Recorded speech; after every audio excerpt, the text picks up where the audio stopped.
സംസ്ഥാനത്ത് തെരഞ്ഞെടുപ്പ് പ്രചരണം അവസാന ലാപ്പിലേക്ക് കടന്നതോടെ പരമാവധി വോട്ടുറപ്പിക്കാൻ തന്ത്രങ്ങളും അജണ്ടകളുമായി രംഗത്ത് വന്നിരിക്കുകയാണ് മുന്നണി നേതാക്കൾ. താരപ്രചാരകരായി മത്സരിച്ചെത്തുന്ന ദേശീയ നേതാക്കൾ റോഡ് ഷോകളും പൊതുസമ്മേളനങ്ങളും നിറയുമ്പോൾ കേരളത്തിന്റെ ജനഹിതം എങ്ങോട്ടു ചായുമെന്നാണ് ഇനി അറിയേണ്ടത്.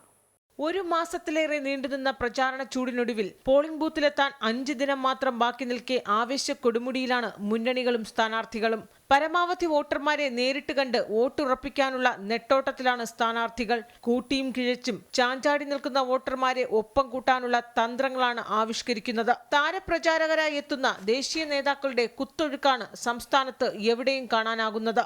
ലോക്സഭയിൽ അക്കൗണ്ട് തുറക്കാനാകുമെന്ന് പ്രതീക്ഷ നൽകുന്ന മണ്ഡലങ്ങളിൽ പ്രധാനമന്ത്രി ഉൾപ്പെടെയാണ് BJP സ്ഥാനാർത്ഥികൾക്കായി കളത്തിലിറങ്ങുന്നത്.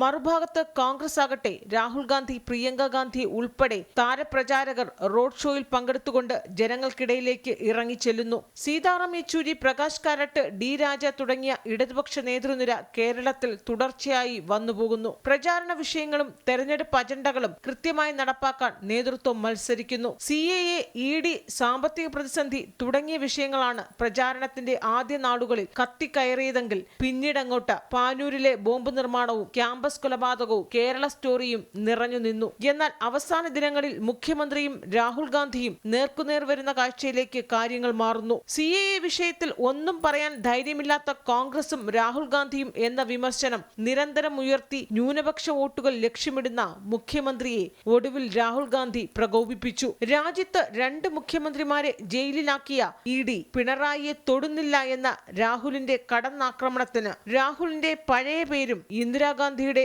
അടിയന്തരാവസ്ഥ കാലത്തെയും ഓർമ്മിപ്പിച്ചായിരുന്നു മുഖ്യമന്ത്രിയുടെ പരിഹാസം. ഒടുവിൽ CPM-ന്റെയും കോൺഗ്രസിന്റെയും മുൻനിര നേതാക്കൾ ഒന്നടങ്കം ഏറ്റുപിടിച്ചതോടെ വാക്പോരുകളുടെ വേദിയായി പ്രചാരണ രംഗം മാറി. പിണറായി രാഹുൽ ഗാന്ധി ഏറ്റുമുട്ടൽ പ്രധാനമന്ത്രി വരെ ഏറ്റെടുത്തു എന്നതും വിഷയത്തിന്റെ ഗൗരവം വർദ്ധിപ്പിച്ചു. പ്രചാരണ വിഷയങ്ങളിൽ ഫോക്കസ് ഏരിയകൾ മാറിമറിയുമ്പോൾ അവസാന ലാപ്പിൽ ജനഹിതം എങ്ങോട്ടു ചായുമെന്നത് മുന്നണികളിൽ ആശങ്കയുണ്ടാക്കുന്നു. അതേസമയം പ്രചാരണത്തിന്റെ താഴെത്തട്ടിൽ പാർട്ടി ഓഫീസുകൾ കേന്ദ്രീകരിച്ച് പ്രാദേശിക മെനയുന്ന തിരക്കിലാണ് നേതാക്കൾ. കൂടുതൽ വോട്ട് സ്വാധീനിക്കാൻ കഴിയുന്ന വ്യക്തികൾ, സാംസ്കാരിക സന്നദ്ധ സംഘടനകൾ എന്നിവിടങ്ങളിൽ സ്വാധീനമുറപ്പിക്കൽ തുടങ്ങിയവയ്ക്കാണ് മുൻതൂക്കം നൽകുന്നത്. പറഞ്ഞു തീരും മുമ്പേ തെരഞ്ഞെടുപ്പ് അടുത്തതിന്റെ വെപ്രാളം എല്ലാ സ്ഥാനാർത്ഥി ക്യാമ്പുകളിലും കാണാനാകും. പ്രചാരണം അവസാന ഘട്ടത്തിൽ കടന്നതോടെ സ്ഥാനാർത്ഥി പര്യടനങ്ങളിലും ആവേശം അലതല്ലുകയാണ്. നാടിളക്കിയുള്ള പ്രചാരണത്തിനാകും ഇനിയുള്ള ദിവസങ്ങൾ സാക്ഷിയാകുക. ഗൃഹസന്ദർശനത്തിലൂടെ അവസാനവട്ട തന്ത്രങ്ങൾ രൂപം കൊടുക്കാനുള്ള ഇടപെടലുകളും സജീവമായി 3 മുന്നണികളിലും നടക്കുകയാണ്.